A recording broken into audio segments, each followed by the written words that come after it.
everybody. Welcome to another episode of Two Strike Noise, your weekly baseball history podcast. My name is Jeff. I'm one half of the show. The other half, as always, joining us from yonder north end of the United States, the Pacific North end. It is Mark A. Johnston. Mark, how you doing? Oh man, I am a little down because the Mariners have been sliding a little bit, but I'm trying to keep my head up and got big hopes for the trade deadline. Man, the Mariner fans, a game out of first place, and they've got pitchforks and the torches, and they're storming the castle. It's a little over the top. Yesterday was an employee barbecue to which Jerry DiPoto came out to speak to us and he actually said, I know we suck right now, but things are going to get better. Did he get booed by the employees? No, I don't think anybody had the guts to do something like that.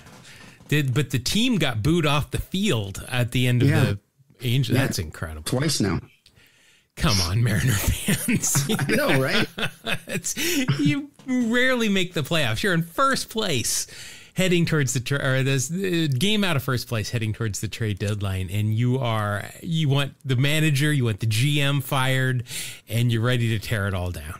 I think the over the top booing is more so, because our fans have had a few teams that have lost a few games.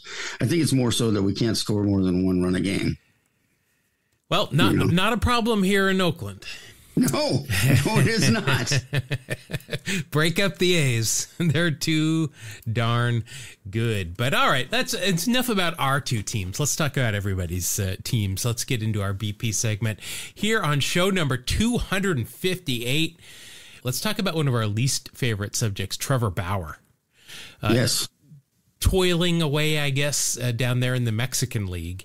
And everybody, all those Bauer heads, is there such a thing as Bauer heads? There might be, but I couldn't see it being more than a baker's dozen. Well, he is down there, and everybody, his fans are like, oh, you got to give him another shot. Look at how he's dominating down in Mexico. Oh, he's so great. Well, I found a graph here of other major leaguers that are playing in Mexico right now, one of which is Robinson Cano.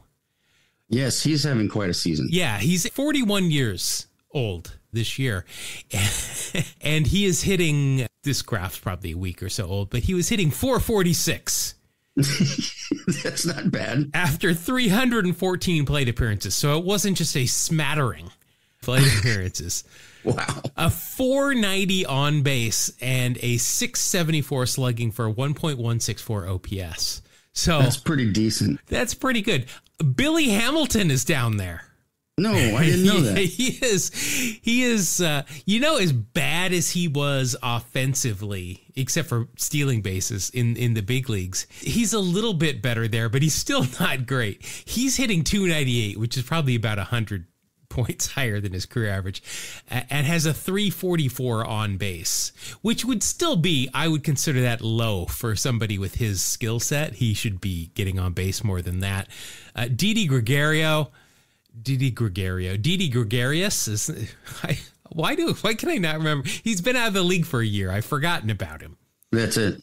Yeah, he is hitting, he's only hitting 259, so he might be washed up at age 34. Wow. Williams Astudillo is hitting 327 with a 389 on base. Yasiel Puig is hitting 318, 421 on base percentage. So you can see a lot of these guys that just kind of flamed out or aged out with the big leagues are killing it in that league. So it really doesn't make Trevor Bauer's numbers look that impressive in the Mexican League. Yeah, it's crazy what's going on. Have you been following his legal issues?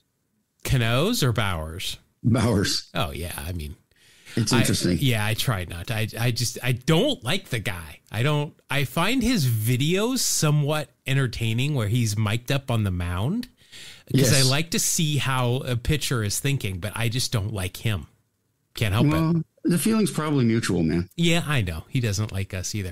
But I should mention that Cano hitting 440, he is poised to break the batting record there, which is set at age 40, or no, not age 40, which was set by another Hall of Famer, one of my guys, Cool Papa Bell, who hit 437 one year in the Mexican League. Nice. Wow.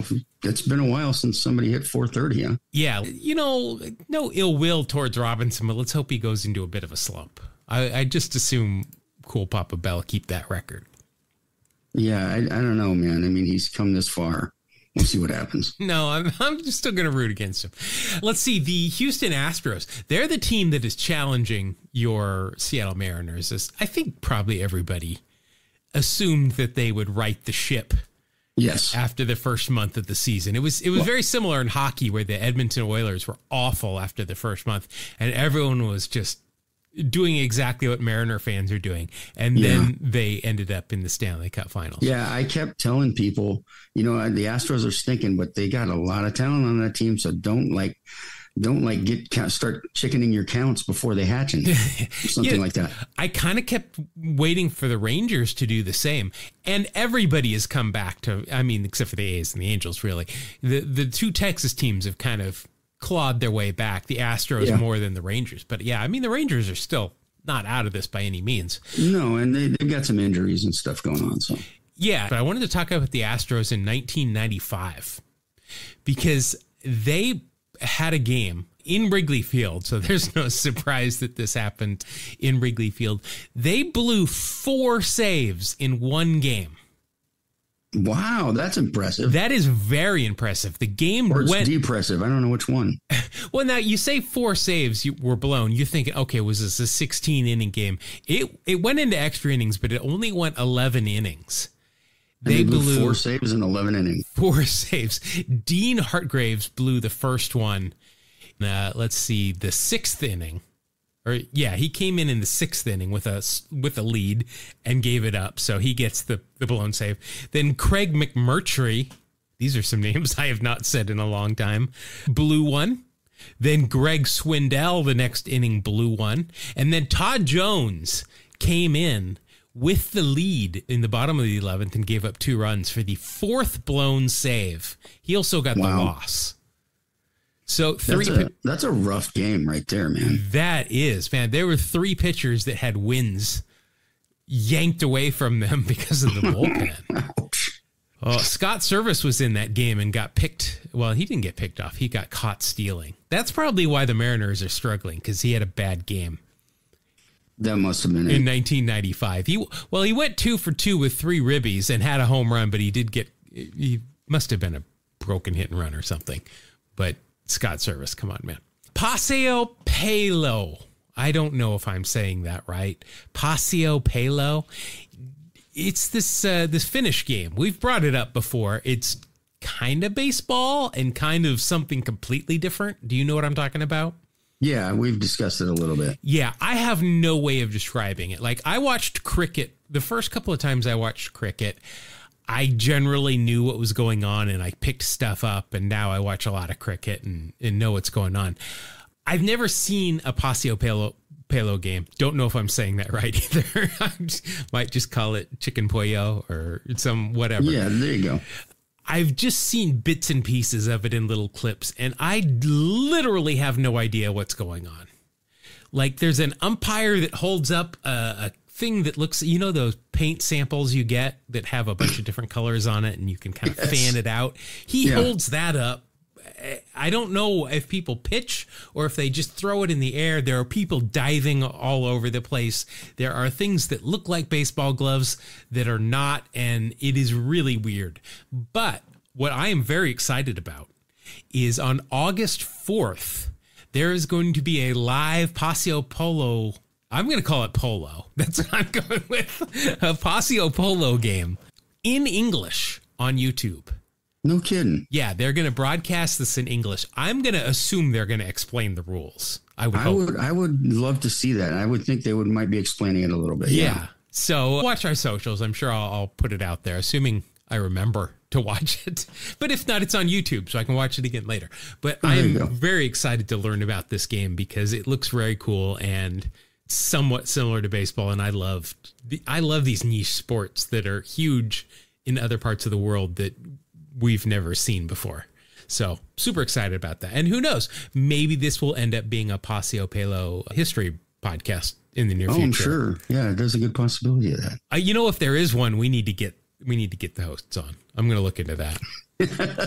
That's a good idea. Right Immediately. There. Assuming that my Finnish is a little rusty. We'll work through it though.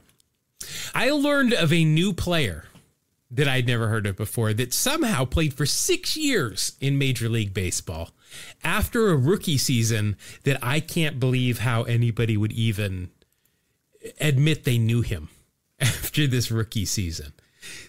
I'm talking about John Coleman. He is listed in Baseball Reference as a right fielder, pitcher, and first baseman. He was generally a pitcher. 1883 was his rookie year. So we're going back a ways. I'm willing to admit that. He went 12-48. Wow. That's not good. Wow. ERA, but get this, ERA of 4.87. Wow, even worse. Which, that's not awful in today's standards.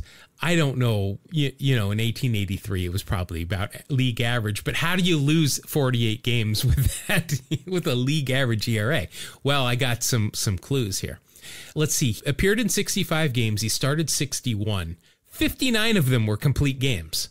So he went 12-48, and there were only 2 games he started that he did not complete. He did throw 3 shutouts, so good for him. Okay, well, that brought the old ERA down. Yeah, he was a right-handed pitcher, but he was an innings eater. He accumulated 538 in the third innings in this one season. One season.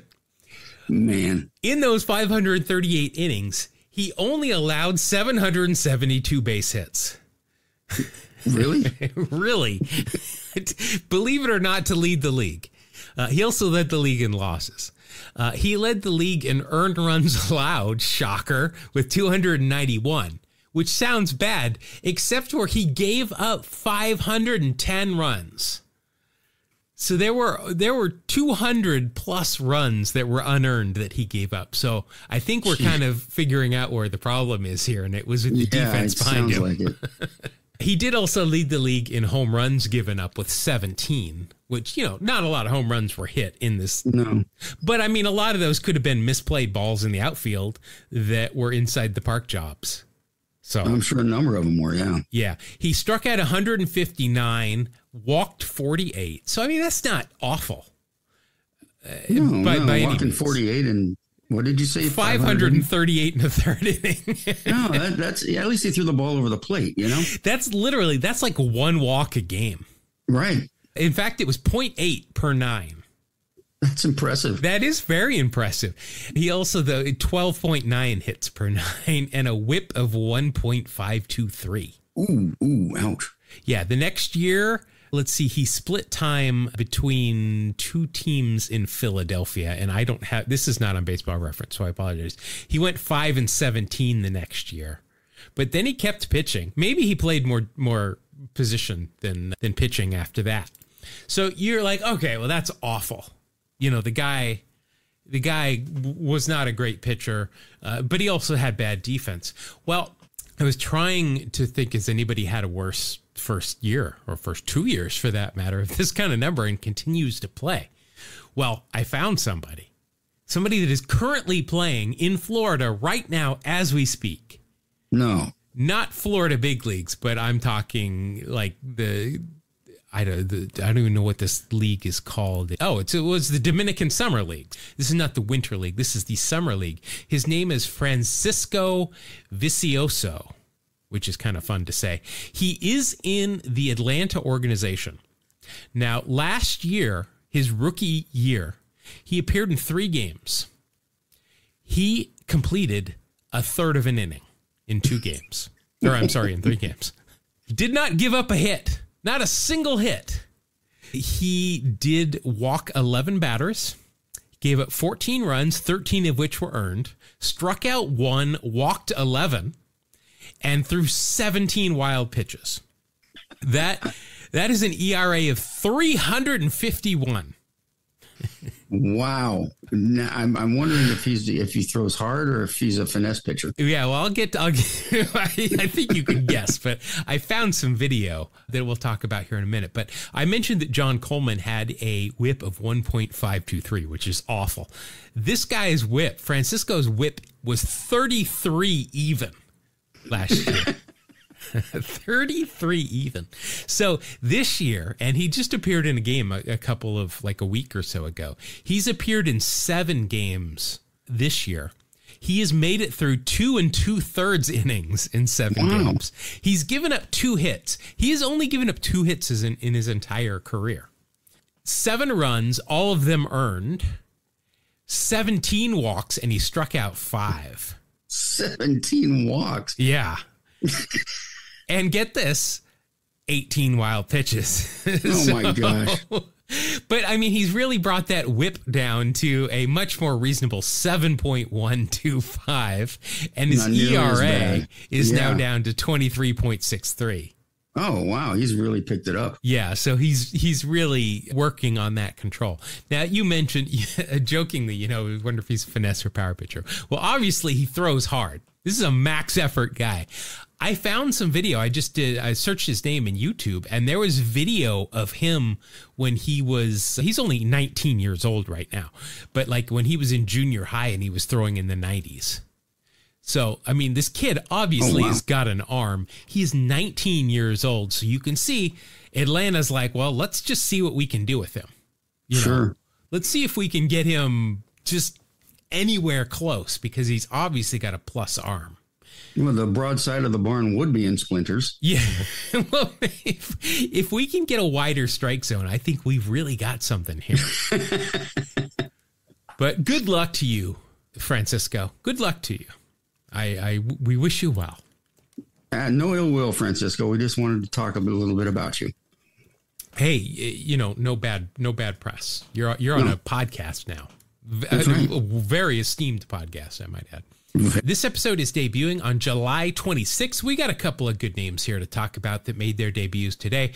The biggest one being the first one made his debut in 1928, and that is none other than Carl Hubbell, a.k.a. King Carl, the meal ticket, and the Carthage catapult. That's beautiful. Pretty cool, the Carthage catapult. Let's see here. A lot of black ink here. A 2-time MVP. He was the first player. I believe he was the first player, if not the first player, the first pitcher, but I'm pretty sure the first player to be allowed to win the MVP twice. That's right. Once they got over you can only win it once in your career. Yes, which is very silly. Yeah. 9-time All-Star, won 1 World Series in 1933 with the New York Giants, 3 ERA titles, and a Hall of Famer in 1947, where I think it was like his 3rd attempt, of course. It's ridiculous. Or maybe not. I don't understand. He was inducted in 47, but his final year was 43. So I don't know if they had a different waiting period at that year or at that point or what. But looking at a lot of this, my goodness, from 1933 through 1937, he never had fewer than 21 wins. Wow. Overall, 253 and 154 record, 3 ERA titles, as I mentioned, 25 complete games in 1934, 10 shutouts in 1933, a career whip of 1.166. We were talking about huge whips for starters. That's not bad. Let's see, 1933, he pitched 45 1/3 consecutive scoreless innings. Wow. I'm guessing that was probably like 4.5, 5. Well, let's see, 9 innings. That's probably 5 complete games, right? Just 5 starts. Yeah. Maybe in like 15 days too. Right. That's pretty impressive. 1934, he's also well known for the All-Star game where he struck out 5 consecutive Hall of Famers. Yes. He struck out Babe Ruth, Lou Gehrig, Jimmy Fox, Al Simmons, and Joe Cronin consecutively. That's impressive. That's pretty good, yeah. Let's see, won 24 consecutive games. It just says games. I'm not sure if that is appearances or if that is what's the word I'm looking for? When you get a win or a loss, decisions. I'm not sure if that's 24 consecutive appearances or 24 consecutive decisions. Right. But that was split between the 36, end of the 36 and start of the 37 season. But regardless, to have not lost a game in 24 wins, that's very impressive. And as we like to do, he's got a little pop culture reference. I think he was mentioned in The Simpsons. I'm guessing Monty Burns wanted him on the bump, but he appeared as himself in the movie Big Leaguer, which I believe we've talked about before. And also in the cast was Bing Russell, father of Kurt Russell and president of the Portland Mavericks. Yes. All right, next guy that made his debut today, that would be none other than he of some of the best baseball cards you'll ever see, Bake McBride. Oh, yeah. Shake and bake, baby. You know it. If he was playing today, I mean, you would just get that shake and bake clip from Ricky Bobby played throughout the whole. Whenever he comes to the plate, it would be shake and bake. Bride said that he has no explanation as to how he became known as Bake. So really? I think he probably just smoked a lot. That's just my guess. Let's see, 1974 Rookie of the Year in the National League. His dad, also baseball lineage, pitched for the Kansas City Monarchs in the Negro Leagues. And then Bake went on to play for the St. Petersburg Pelicans and Orlando Juice of the Senior Professional Baseball Association. Now, OJ had nothing to do with the Orlando Juice, did he? I'm pretty sure he didn't. Like he didn't make any appearances or anything. I hope not. Well, I mean, this was you know what? No, this was right. That was right when the senior league was just a little bit before OJ's slow speed chase. Yes. I guess, but it was close. Also, another Hall of Famer making their debut today in 1977, your favorite, Jack Morris. Oh, yes. Blackjack or Mount Morris. I've never heard him called either of those two, but me neither. I don't pay a whole lot of attention to Jack Morris's nicknames. 5-time All-Star, 3 World Series, pretty impressive, including a World Series MVP, and then inducted into the Hall of Fame via the Baseball Era Committee in 2018. Overall, 254 and a 186 record. Led the league twice with wins, once in 81 when he was 26 years old, and then in 1992 when he was 37 years old, which that's pretty impressive. That's crazy. Led the league in wild pitches 6 years out of his 18 years in the league. That's quite a few wild pitches, I'm not going to lie. The 3 World Series rings came with 3 different teams. The first one being the 84 Tigers, then the 91 Twins, and then the 92 Blue Jays. He threw a no-hitter in 1984 against the Chicago White Sox, which happened to be the NBC Game of the Week. How cool is that? Because he has good timing. I'll give him that. Yeah, I mean, at that point, that was it. I mean, we talk about this all the time. That was the national, the only. Yep. Maybe Monday Night Baseball was a thing at that point too, but there's 1, maybe 2 national games, and that's it. And you're starting and you throw a no-hitter. That's a big deal. Let's see, 14 straight seasons. He was the opening day pitcher for whatever team he was on. 14. Very nice. I mean, just consistent workhorse. Wow. Yeah, no kidding. This was interesting. I'm not sure if we talked about this. In 2015, Jack was doing color commentary for both the Twins and the Tigers at the same time. So I guess a lot of frequent flyer miles for him. That's pretty funny. Back and forth, I guess. Whatever works, I guess. There you go. All right, that'll do it for our debuts today. And whatever today is, when this show is debuting, July 26th. I get these days all mixed up. All right, Mark, ground crews out here, they're already doing their thing. They're on it today because we've got something we haven't done before here. Last week we were talking. I did some stories from old timey baseball, and I don't think I really believed much of what I was reading. You know, I did some looking up and you know, people had told these stories, but some of them seemed a little too good to be true. So what we decided to do this week, Mark, is we have both got 3 very short stories, but only 2 of my stories and only 2 of your stories are truthful. We have made one up. So here's the thing. I'm going to have you read your 3 stories. And then I'll read my 3 stories, and then we're going to see if we can pick out which one was false. Okay. All right. So you go first. Why don't we hear your 3 stories? All right. I'll start. Okay. So here it is. Against one of the best teams in the big leagues, amateur player Alan Travers, who had never pitched before, pitched an 8-inning complete game, allowing 24 runs on 26 hits, as his defense made 7 errors behind him. That sounds a lot like John Coleman. It does.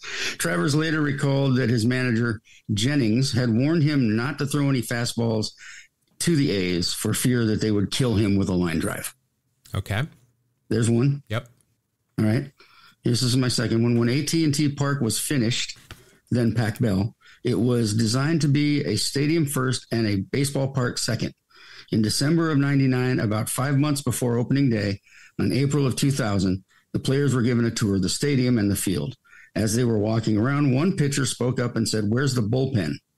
They realized that they forgot to build bullpens for the relief pitchers. They had to scramble to build the bullpens in emergency status and place them at and beyond first and third base in short left and right fields. Okay. All right. One more. Let's see. Babe Herman. The story is he was called Babe because when he came up in the big leagues with Brooklyn, he was supposed to have said that he was going to hit like Babe Ruth. Okay. Sounds good, but it's not true. The fact is he got the nickname Babe way back when he was playing in Edmonton in the Western Canada League. There was a popular champion flyweight prize fighter at the time named Babe Herman, and a Foghorn Lady fan at Edmonton started calling me Babe after Babe Herman, the fighter, not after Babe Ruth. So she'd yell, "Go get him, Babe," or "Get a hit, Babe," so loud you could hear her all over the ballpark, and somehow the name stuck. Okay, so as you were telling these, I wrote down what I thought was true. So your first story, I swear I've heard that story. I didn't know the names, but I think I had heard that story. Doesn't mean it's true. The AT&T or Pac-Bell Stadium, I thought you were going to go with the fact that a bunch of old ladies stuffed their bras in that big mitt out in left field that were creating it. They put I guess they were old ladies, so they would be called brassiers, and they are in there, and they sewed it shut before they put that there. But the bullpen, I mean, the bullpens are now beyond the fence in center field, but yeah, they were out there in foul territory for a long time. Yep. And I swear, I think I've heard that before. Now, the George Herman story, I mean, we've talked about him. You just had some details in there that were very convincing. Yeah, I wrote a few more that we can go over later, but I tried to get them to be that were false. Yes, false ones. Okay, well, I'm going to say that the last one was and don't tell me if I'm right or not. We'll wait till the end of mine, but okay. I think the third one is false. Okay. I think it's maybe a rumor as to how he got his name, but that's not how he got his name. Gotcha. All right, so I'm going true, false on yours. All right. Okay. You ready for these? Ready. I've got another George Herman story, but this one is about Babe Ruth. Okay. I'm calling it Babe Ruth was almost Roy Hobbs. So there's no exact date given for this story, but it is, as I said, about Babe Ruth. So you're going to have to deal with it. Babe was doing Babe things during spring training down in Arkansas when they trained in Arkansas, because who wouldn't want to? Right. That meant dinner with women every night that were not his wife. One of those was a local who Babe had been eating often with during the spring. But Babe decided he had to call things off with her because he had found a better dinner companion, is what he said. We know what that means. So he's out to dinner with this better option when the former option shows up, walks towards Babe's table, reaches into her purse, pulls out a gun. Now, you might not think of Babe as being super quick because he, got thrown out trying to steal second in the Game 7 of the World Series or whatever. But he busted it, as you can imagine, out of that restaurant, running right through a pair of French doors, the French doors not being open at the time. Just boom, like cartoon. I'm imagining they probably fell down and shattered and stuff. It wasn't like just a silhouette of him in running form like a cartoon thing. But again, I don't have all that information. So Dumpy McGillicuddy, who I'm calling the former option, fires a shot at the fleeing Bambino and gets him in the back of the leg, producing a scar that he would show off to teammates for the rest of his life. Wow. When asked if he reported the shooter to the police, Babe said, quote, "Nah, she was a good girl," end quote. Except for shooting him. Yeah. Other than that. Except for maybe he had it coming. He felt he had it coming. Maybe. Yeah. Okay. All right. There's story number 1. Okay. Babe Ruth, Roy Hobbs. All right. Story number 2. I've been sitting on this one for a little bit, and I didn't know where to fit it in, so you're getting it. I present to you the story that I'm calling "When Pigs Fly Out to Shallow Left Field to End the Season." Gotcha. Still workshopping the name, but you'll see where I'm going here. So there were 2 iterations of the Hawaiian Winter League. There was the more well-known one, which took place between 2006 and 2008. That saw guys come through and playing there like Ichiro, Jason Giambi, Buster Posey, a bunch of really big names played in the more well-formed league that was more contemporary. But before that, it was a league that was, I mean, you know what independent leagues look like. I mean, just shoestring budgets, fly by the seat of your pants kind of stuff. So we're talking about that version of the league. Actually, back in 1994, when at the end of the season, the Waikiki Beach Boys, which is, these names in this league are awesome, buried 2 pigs in the ground behind home plate for a team-sponsored season-ending luau, for which the very few season ticket holders, but some fans, were going to attend. What they didn't expect was for the team to be in playoff contention and sweep their final weekend series on the road, finishing within a half a game of the second and final playoff spot. Likewise, the Beach Boys front office, which was probably just some secretary that didn't know anything about baseball and didn't care. Likewise, the Beach Boys were like, "Dude, we totally forgot about that game like earlier in the season when we tried to play, but it was like, you know, like you were in a shower, but you were outside." "Dude, you mean rain? Totally." That was supposed to be like Bill and Ted, but I didn't want to get sued. We didn't want to get copyright. No, it was not Bill and Ted. It was Jeff and Mark. Yeah. So earlier in the season, the Beach Boys had a home game rained out against the very team they were now battling for the playoffs, the Maui Stingrays. The Pigs quickly exhumed from behind home plate, and they did their best to fix the field, which was very recently, like before the season, a sugarcane field. So it wasn't great to begin with.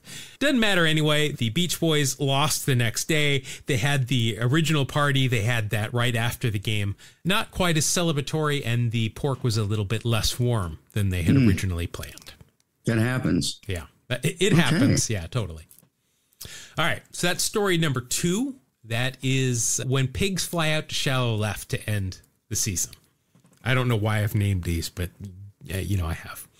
Let's see. I unfortunately found this one just a little bit after we did that story on the Wyoming prison baseball team, if you remember that. Yes. So I'm calling this one Sing Sing Bada Bing. That's an awful title, but I'm naming these things. We've talked about prison baseball, as I said before, prison baseball teams, including the one in Wyoming where you better play if you want time shaved off your sentence, or if you play bad, you might get sent to death row. It's just how it's a pay for play kind of thing here. Well, not all prison wardens were as unscrupulous as that one in Wyoming. Take, for instance, Warden Lewis Laws of the infamous Sing Sing prison in New York. Players came and went as their sentences were served, as was the case with the best shortstop Sing Sing ever saw, Edward Madigan. Madigan, I'm guessing, was a great base stealer. See, dad joke. Well, after serving 3 years of a 5-year sentence, he was released. I don't know if I don't think the warden released him on purpose. Well, no, it was on purpose, but I mean, he was a good baseball player. He was a baseball fan. Anyway, he's a free man. He's out there doing free man stuff until he wasn't. He was arrested again for, you got it, stealing. So maybe he was a good base stealer. I don't know. Yeah. He said, quote, Warden Laws will be glad to see me again, end quote, as he was being booked. No word if Madigan was the inspiration for Ricky Vaughn in Major League. Nice. Yeah. You know, I think I've heard that story, Jeff. His biggest problem was he kept trying to kill the ball. Oh, do we have a rim shot anywhere? Hey, I tell you, I got a million of them. All right. So that one is Sing Sing Bada Bing. So I'm going to think about, I'm going to tell you what I think about your stories. You think about mine here. We'll get the listeners. I guess listeners can just hit pause. So, all right, Mark. So this is, I think I'm going to stick with my original. I'm going to stick with my original thoughts here. I think the first story about the guy that just got roughed up, I think that's true. I think the second story about, well, I hate the Giants so much. You know what? I'm going to say that's true. I'm going to say your third one about George Herman is the false one. Okay, well, I hate to break it to you, but the story about Pac-Bell Park was not true. I heard that mentioned, and so I decided to run with it and embellish it a little bit. My thought there is that the main architect of modern baseball stadiums is a Scandinavian company, I believe. Okay. It's somewhere in Europe. And so I don't think they did the A's, the armadillo, because whoever did that has clearly never been to a baseball stadium. But my thought was that maybe they just didn't know a whole lot about baseball, and that was just an oversight. Yeah, that's why it sounded legit to me. Yeah. And then the George Herman, that is how he got his nickname. So yeah, he was nicknamed after a flyweight prize fighter named Babe Herman, and this lady that would scream and yell, "Get him, Babe," and "Get a hit, Babe," and it stuck. All right, well, you fooled me. Oh wow, I can't wait to see my prize. Well, to collect that prize, you have now got to tell me which of my stories. They were all very good, so whichever one you made up, you did a good job. But I'm going to go with the Hawaiian League and say that one wasn't true. Okay, so you're saying Babe Ruth getting shot? True. Yeah. Yes. You're saying the prison story, the Sing Sing Bada Bing? True. Yes. But you're saying that I am making up that there was a luau with pigs buried beneath the ground behind home plate. Yes. Why? What's your reasoning here? What's my reason? Besides the absurdity of the story. Right. That's kind of my reasoning. But I'm not really sure. The Babe Ruth one sounds like something that would happen to Babe Ruth. Completely. You know, and it makes sense that he would get away and so on. And then the third one, you know, if you made that up, it's a heck of a good story. Let's just put it that way. Well, I thought the Hawaiian League story was good because I made that up completely from scratch. That was good. I liked it. I was definitely enthralled by it. Well, now Ichiro, Giambi, Posey, they played there. I gave you the correct years. Those are actual names of teams from the Hawaiian Winter League as well. As was the fact that the original, the first couple of seasons before they folded and then came back later, there were stadiums that were literally just built on sugarcane fields with some stands put up. Nice. So I used that information and tried to fool you, but I was unable to. All right, no Mark. Argument. That was good stuff. Let's head into the final segment of the show. It's the time where you and we each take some baseball cards and we fight each other with them. It's time for Wax Packs Heroes. Gotta pull a Wax Pack Hero. Stars in his eyes. Hero. On the podcast tonight. All right. Mark, looking up at the scoreboard, my lead was trimmed a little bit. It is 6-4 in my favor. We've got another game here today. If you are new here, what we are going to do is we've got some old baseball cards, in this case from 1991. We're still on some 91 score packs here. What we're going to do is Mark and I are each going to randomly get a card and play it against each other. We're going to look up the baseball reference WAR of the player in that year of the card, which is 1991. Whoever's got the highest total of WAR for that round is going to win that round. But there are some things that you can add or subtract to that WAR total with. We're just calling them 80s baseball aesthetics. It's kind of a sliding scale, but for the most part, things like real stirrups, science teacher glasses, flip downs, eye black, good mustaches, those kind of things. Batting helmet with no ear flaps, or a Brooks Robinson batting helmet with barely a bill. Those kind of things. Those are all extra 1/10 of a point. If we see things like 2 and 1s, which in 91 is a good chance, or other things we don't like that, that's a minus 1/10 of a point. If the card bearer won any awards that season, like Rookie of the Year, Cy Young, MVP, was an All-Star, or won a Gold Glove, that's a 1/2 a point for each. If there's a Hall of Famer on the card, even if they are just sitting in the stands, what if like Joe Montana is sitting in the stands? He's a football Hall of Famer. Does that count? I think it counts, except his baseball stats aren't going to be much. Yeah, but he's just in the card. The card would be for somebody else. So I think that counts. All right, good. We're on it. If Ricky Henderson or Nolan Ryan shows up, regardless of who has the Ricky card, I win the round. If it's the Nolan card, Mark wins the round regardless. If there are any easily found pop culture references, that's a 1/2 point each. But if they appeared on an episode of Seinfeld, The Simpsons, or Sabrina the Teenage Witch, that's a whole extra point. And if they appeared in the Mitchell Report or were suspended for drug use or other non-fighting bat corking type things, that's a minus 1/2 a point. So, Mark, I've got 2 packs here of score 91s. I've got one in my left hand, one in my right hand. Which one would you like? Going left. Going left. All right. All right. This is what we're going to do. Since you picked that, I'm going to be the home team. I'm going to go last. All right. And so here we go. Your first card, Mark, this is a good card. It's a K-Man card. It is from my New York Metropolitans. He's got some real stirrups here. It was just the anniversary of his perfect game a little while ago. It is David Cone. Yeah, Cone had a few good years. Just a couple. I still think of David Cone probably as a Royal first, and I don't know why, because he barely played there. Yeah, I remember him as a Royal, but I definitely think of him as a Met. And then there's going to be people that are like, oh, I think of him as a Yankee. Let's see, overall 17 years in the big leagues, 7 with the Mets, 6 with the Yankees, 3 with the Royals, 2 with the Jays, and 1 in Boston, which I think I vaguely remember, but not a whole lot. Won a Cy Young, won 5 World Series. That's crazy. Was also a 5-time All-Star. Let's see, in 1991, not an All-Star.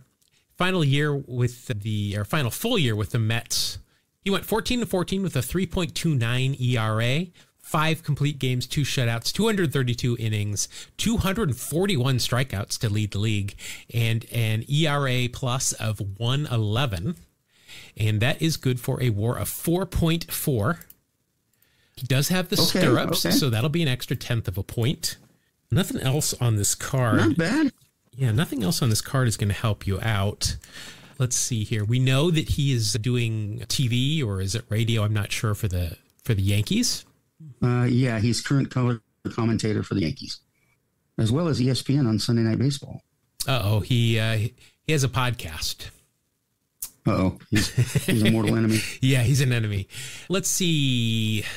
I can't believe that there's not more pop culture stuff here for him, but I don't really see anything here that would warrant any extra points. Okay. All right, so that you're at 4.5, not bad. I have got a first-round draft pick for the Seattle Mariners, so you know you're going to win this round. It's Mark Newfield. I remember Mark Newfield. He was going to be a superstar. Well, aren't all first-round draft picks? I mean, he was the 6th overall in the draft. Aren't those expected to, even though they rarely do pan out to be superstars? But Mark Newfield, overall 6 years in the big leagues, 3 with the Mariners, and then parts of seasons with Milwaukee and the Padres. Bad news for me, he didn't make his major league debut till 1993. Oh, bummer. Yeah, so that doesn't help. He was a first baseman on this card, but it looks like he played left field almost exclusively during his career. Overall, a 249 career average, 303 on base, and a career WAR of minus 1.6. Ouch. But as a first round draft pick, you're going to get those chances to have a minus 1.6 career. Yeah, I mean, you got to promote the guys you paid. Let's see, traded by the Padres with Bryce Flory and Ron Vallone to the Brewers for Greg Vaughn. I'd say that worked out better for the Padres. Yeah. I don't think there's any pop culture references there. That's a very short Wikipedia page. All right. So you're up 1-0. Well, this is going to be an interesting one. Your next card, these are from the bottom of last week's pack. So that's why we're getting these weird cards. You've got a first round draft pick card from my Oakland Athletics. Okay. First overall. No, he wasn't first overall. But he could have been, but he said he was only going to sign with Oakland. It's Todd Van Poppel. TVP. One of my best friends when I was working in the minors. TVP. I've never heard him called that, but I like it. Yeah, I've actually got the very first scorecard from the first time he pitched professionally. Well, let's see here. We know he struggled in the big leagues. He needed a lot more work. Should have gone to college. Let's see. He did actually pitch in 1991. Overall, let me say this first. 11 years in baseball, 5 with the A's, 3 with the Rangers, 2 with the Reds, 2 with the Cubs, 1 with the Bucks and Tigers. 1991, he appeared in 1 game. I'm assuming this probably happened in late September. Started 1 game, went 4 2/3, 7 hits, 5 runs, both all earned. Gave up a home run, 2 walks, 6 strikeouts. Which, for a 19-year-old that was playing high school ball at that time, or maybe even earlier in that year, that's pretty impressive. Oh, yeah. Overall, though, that'll be a 43 ERA plus and a WAR of minus 0.2, and he's got 2-1s on. So that'll be a minus 0.3 for you. Well, let's check. I know he was on the cover of Sports Illustrated, but I don't know that that's going to warrant. It's just some stuff about Todd. He actually signed a major league contract right out of high school. And that's why he didn't play very long in the minors. They only had a certain number of options. So he actually only made 32 minor league starts, which is far less than most people. And that, maybe why he didn't pan out so quickly. Yeah, and right out of high school, as opposed to someone like Paul Skeens, who had about that many starts and is now one of the best pitchers in the National League, but he played in college. So yeah, exactly. Had some of that experience. But yeah, I don't see anything else here that really jumps out or is going to get any pop culture points. Van Poppel, the Braves were looking at taking him overall #1, and he said he would not sign with them. So instead they drafted some guy named Larry Wayne Chipper Jones. Which that I don't think he ended up doing anything either. I think, I'm going to go ahead and say the Atlanta was smart on that one. All right, so you're at a minus 0.3. I have got a chance here, assuming he pitched in the big leagues this year. Or maybe I don't want him to because he's got real stirrups on. It is rookie prospect reliever for the Giants, Mark Dewey of the decimal system. Probably related. I think all Deweys are related to the Dewey Decimal System. We've had him before because all his links are purple. And I can tell you I was not searching Mark Dewey just on a whim. Let's see here. Overall, 6 years in the big leagues, 3 with the Giants, 1 with the Bucks, 1 with the Mets. So he made his debut in 1990, but then it didn't make it back to the big leagues until 1991. So that's good for me. Yeah, it is actually this time. He spent 91 the whole year in the minors. He appeared in 1991 in 58 games in the minors. So it doesn't seem like he was hurt. Just seems like he didn't get back until later. Yeah, pretty recently now that I'm looking through his stuff. Yeah, we've had him before. Overall, a career WAR of 2.7. Like, really? That's not bad for a middle reliever. Oh, yeah, we did talk about him because we are not fans of some of the things that he... Okay, yeah, that's enough. Mark Dewey will secure me the win, but that's all we're going to talk about, Mark Dewey. All right, 1-1. Oh, lucky you. One of your favorites, pitcher for the Astros, Mike Scott. Hey, my boy. He of the crazy splitter. And co-owner of the Michael Scott Paper Company. Overall, 13 years in the big leagues, 9 with the Astros, 4 with the Mets. And I know you don't watch The Office, so you don't understand what I'm talking about. Yeah. Cy Young Award. 91, I think, was his last season. So this is going to be good for you. Oh, that's good. Let's see. Cy Young Award winner, 3-time All-Star, won an ERA title as well.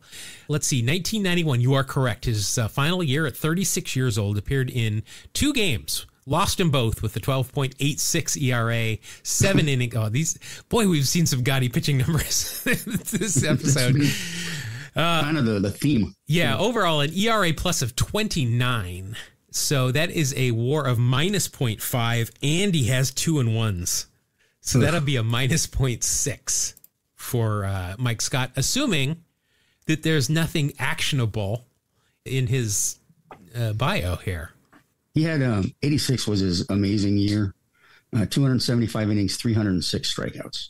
And boy, if he would have had to face the Mets one more time, the Mets would have not won the World Series that year because that's my true belief. Oh, that's the Mets' belief. I mean, every single Met from that 86 team will tell you we had to win because we could not beat Mike Scott. Yeah, he was as unhittable as any pitcher I've ever seen in 86. And probably scuffed the ball quite a bit. He may have. All right. Well, I think I'm going to win this round because I've got a Hall of Famer. I've got second baseman for the Brewers, Paul Molitor, the Igniter, which happens to be the nickname for little Paul Molitor as well, learning about the number of kids he has.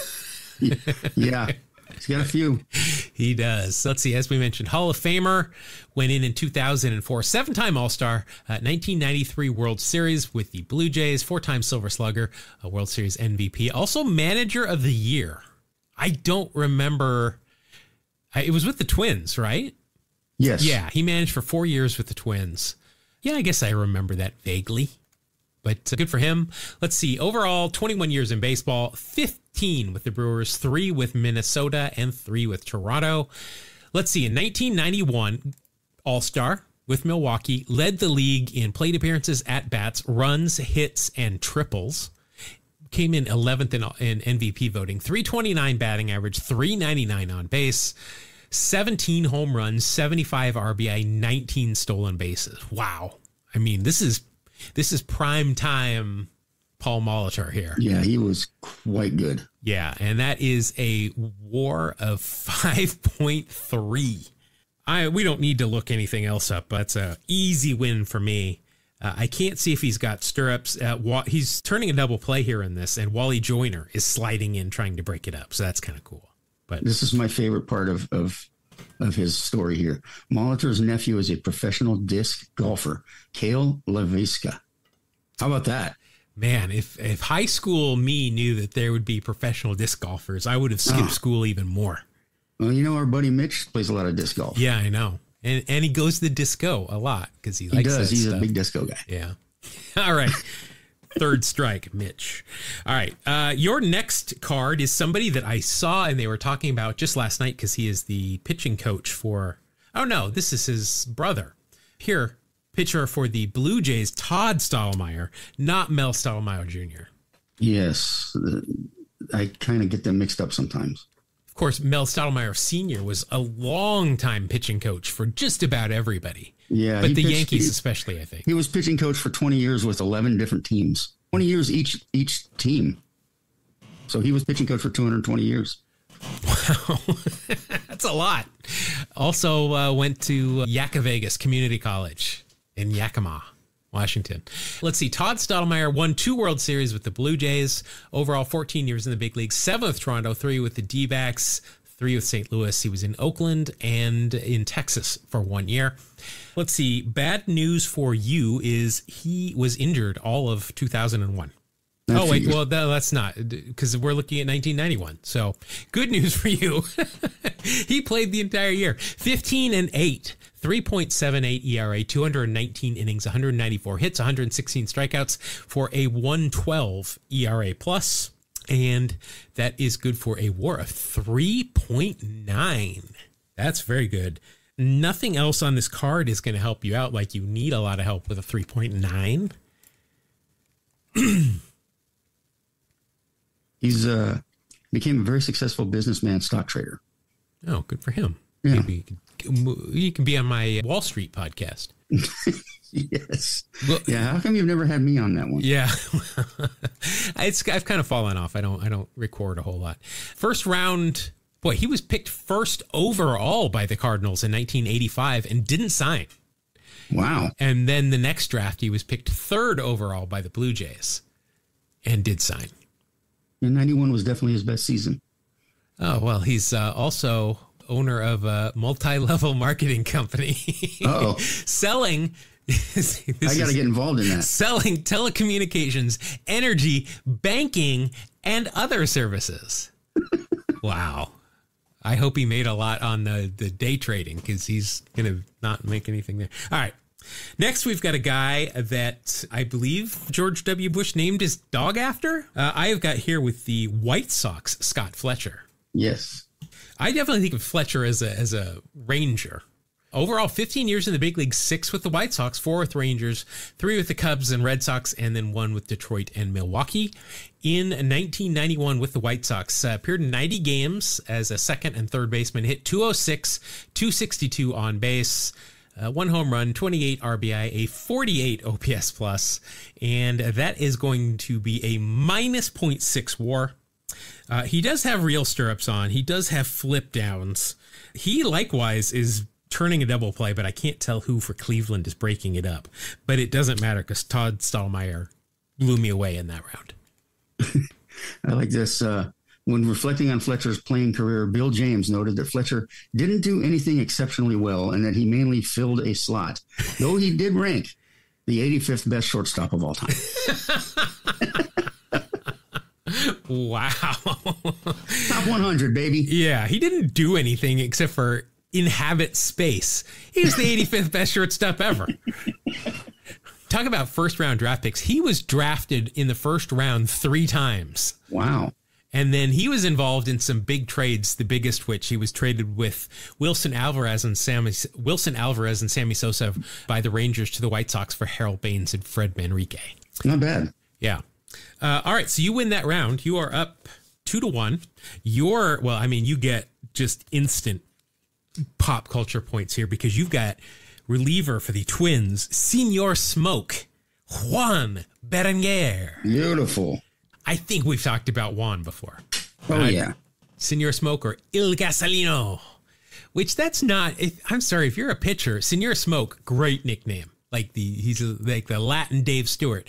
But Il Gasolino, that's adding fuel to the fire. And I don't think that's what you want as a pitcher. But yeah.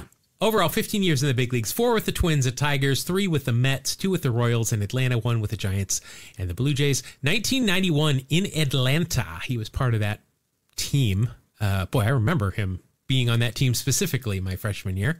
0-3 record, 2.24 ERA, though, as a middle reliever. And he did have, he had 17 saves, so he was clearly the primary closer at some point in that season. 64 innings, 43 hits, 53 strikeouts, and a 1.76 ERA plus. That will be good for a WAR of 2.5. Plus, you get the Senor Smoke Il Gasolino song for pop culture. So that'll be a 0.5 point. He is wearing real stirrups here, and he's got just a beautiful mustache.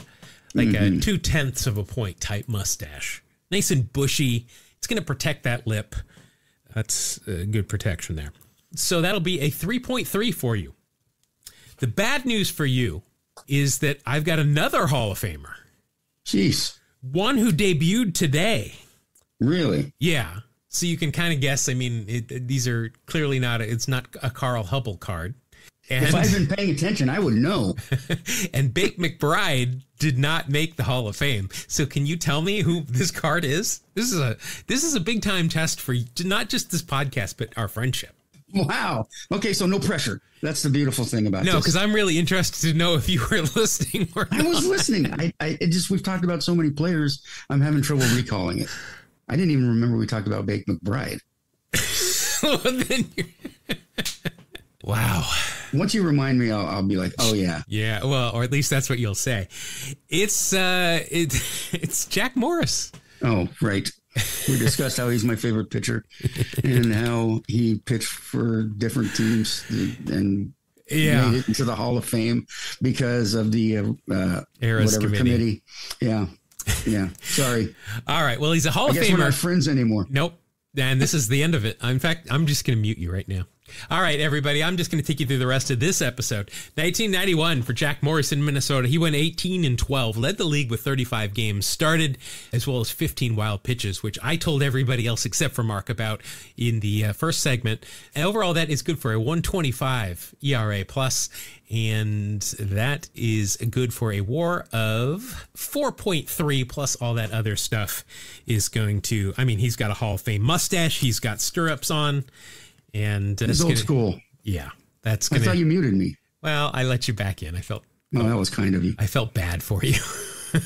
Yes, you should. I have no memory. All right, we are tied up, my former friend, at 2 apiece, and you've got shortstop for the Padres, Gary Templeton. This is a good-looking card right here.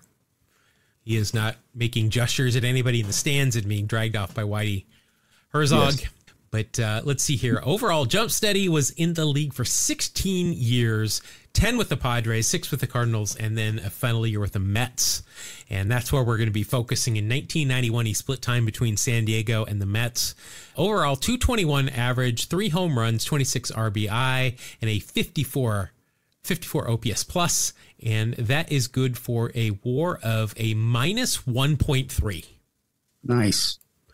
Yeah, that's not great. But looking at this card, he has got a mustache. He has got eye black. He's got flip downs. He has got stirrups, real stirrups on. And I'm going to give you 1/10 of a point because he has got his batting gloves in the back pocket while playing defense. Beautiful. Wow. So that's 6/10 of a point. It might come back to haunt me, but this is just a real good-looking card. He, too, is turning a double play, but you can only see the person sliding in their hand, so there's no way to tell who it is. But let's see. So you've got a minus 0.7. Oh, I guess we need to check. Oh, by the way, I guess we should also mention that when he was traded from the Cardinals to the Padres, that is when Ozzie Smith was acquired by the The Cardinals. Cardinals were looking for defense, and the Padres were looking for offense. And Ozzie hadn't quite become the excellent hitter that he ended up being quite yet. All right, so I got to beat a minus 0.7. This is a guy, a catcher, who at one point tried to fight Dave Winfield and was much shorter than him. And Dave Winfield just put his arm out and put his hand on his batting helmet, and Mike Heath could not hit him. Oh, heater. Mike Heath. Did he taught you how to play spades? Is that who did that? That's right. Yeah. That's right. See, I listen. You have a much better memory than I do. Mike Heath, let's see, 14 years in the big league, 7 with the Oakland, 5 with the Tigers, and then Atlanta, the Yankees, and the Cardinals thrown in there. 1991 was his final season. Oof. It was in Atlanta. He's 36 years old, hit 209, 250 on base, 1 home run, 12 RBI, and a 42 OPS plus for a WAR of minus 0.7. Now, the brilliant news for me is that he has got real stirrups and he's got eye black on, so that will take me to a minus 0.5. That was very close. He was the catcher for Mike Warren's no-hitter in '83.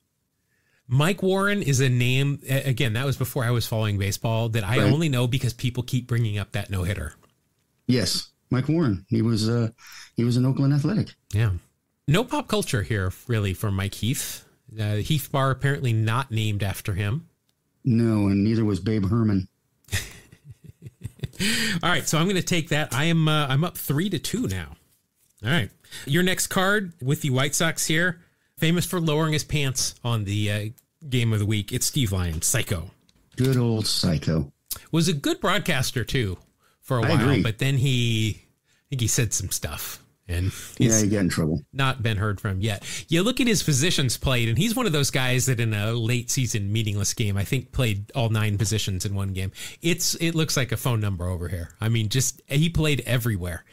Overall, 9 years in the big leagues, White Sox for 5, Boston for 5, parts of seasons with Montreal and Atlanta. 1991 with the Red Sox, he went in 87 games. He hit 241, 277 average, 4 home runs, 17 RBI, 10 stolen bases, and a 70 OPS plus. And that is good for a 0.9. That's very nice. Wow. Let's see. On this card, he does have eye black on, so you'll get that. Wow, he was a first-round draft pick by the Red Sox. 19th overall. Then he was traded by Boston to the White Sox for Tom Seaver. I mean, you say you're traded for a Hall of Famer straight up. That's saying something. Here's a great quote about him. No one had ever dropped his drawers on the field. Not Wally Moon, not Blue Moon Odom, not even Heine Manouche. Well, you know what? I think, I don't want to do it, but I kind of think we got to give you points for that. I mean, that's a meme. It's a baseball meme, at least. It really is. It's one of the more famous points in baseball videos that you see. If you ever see like the mistakes, the goof offs, it's always got Lyons dropping his draws.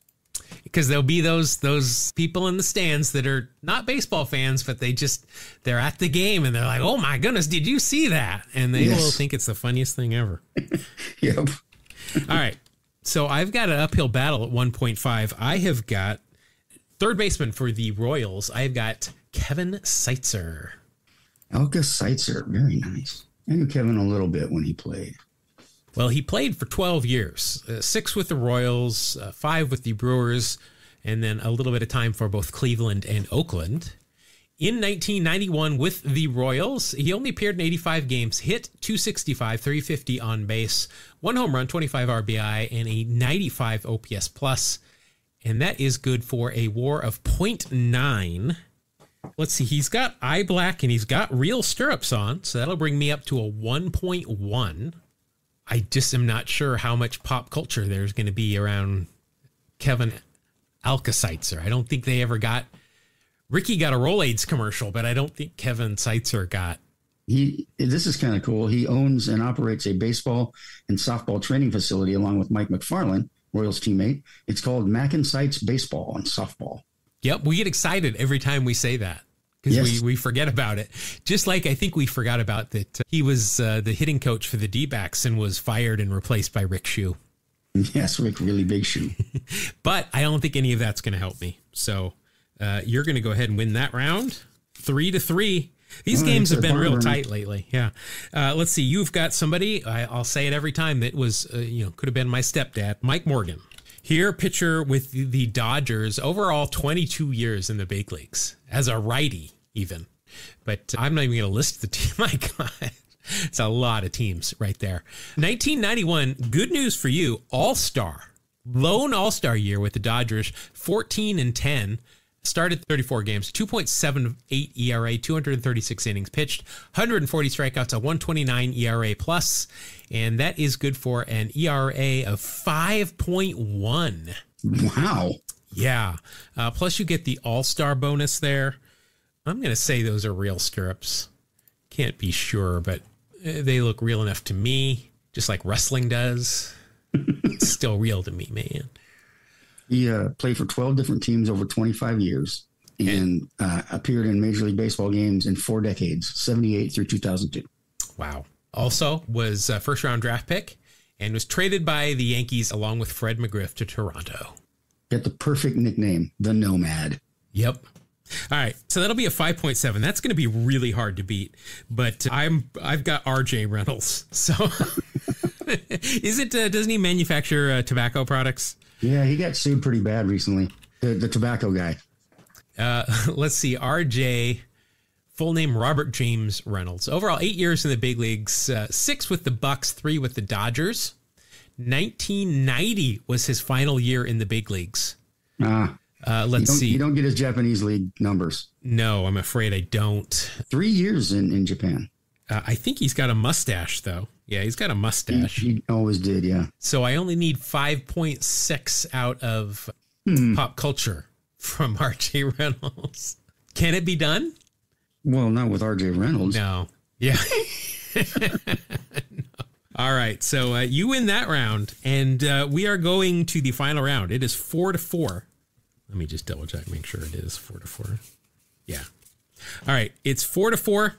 Your card is a catcher for the Minnesota Twins, Junior Ortiz Sr. I thought you were going to say Brian Harper. The third. I knew you were going to think that. I absolutely knew you were going to think I was going to say Brian Harper. Let's just say this real quick. On his description page, Ortiz was a light-hitting catcher with a stutter and known for having a strong sense of humor. I don't think those are going to get me any points. No, but I seem to remember that he was not afraid of his stutter, and that's cool when you go out there with it and stuff. I do remember that and own it. So that's pretty cool. He did win the World Series in 1991. He was with the Twins, 61 games, 209 average, 293 on base, 11 RBI, 52 OPS plus, and that is going to get you a WAR of 0.2. Hey, it's positive. It's positive. Now, also on this card, he's got a mustache and he's got eye black. I am struggling. I'll say those are real stirrups. So he's got real stirrups too. So that'll be a 0.3 additional. So right there is 0.5. Let's see. I don't recall seeing him on Sabrina the Teenage Witch. Don't think so. No. So, all right. So you've got a 0.5. I have got to beat. I'm feeling pretty good about it. I have got a pitcher for the Blue Jays, Jimmy Offkey. Uh-oh. Yeah, that's... I think you got me here. All depends on the year. I mean, he could have been hurt in 91. He wasn't. He was an all-star, but he could have been. Let's see. Jimmy Key, overall 15 years in the big leagues, 9 with the Blue Jays, 4 with the Yankees, 2 with the Orioles. In 1991, it was, all-star year, 1 of 5 for him. In Toronto, he went 16-12, 3.05 ERA, 209 innings pitched, 125 strikeouts, a 139 ERA plus. And that will equal a WAR of 4.3. He's got real stirrups on here. I don't think we need to, even if he was suspended for 5 Mitchell reports. Which, let's just point out, he was not. He was, and there was only 1.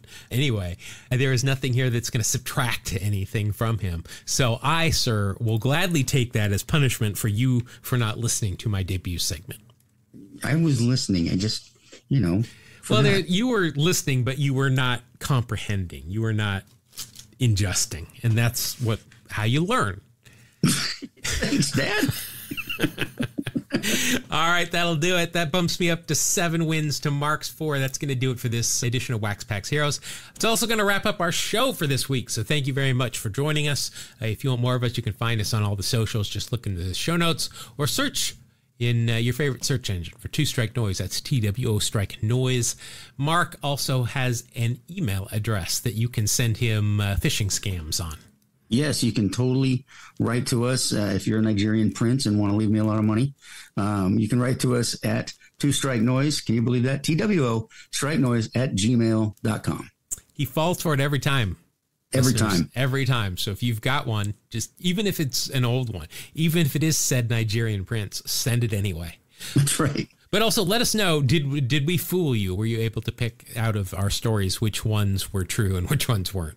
Because I had fun doing that, to be honest. So that was fun. We should make that a weekly segment, except for just maybe once a year. Yeah. All right, that'll do it for this week's episode. Thank you very much for listening, and we will see you again next week on another edition of Two Strike Noise. Thank you. God bless you. Have a great day.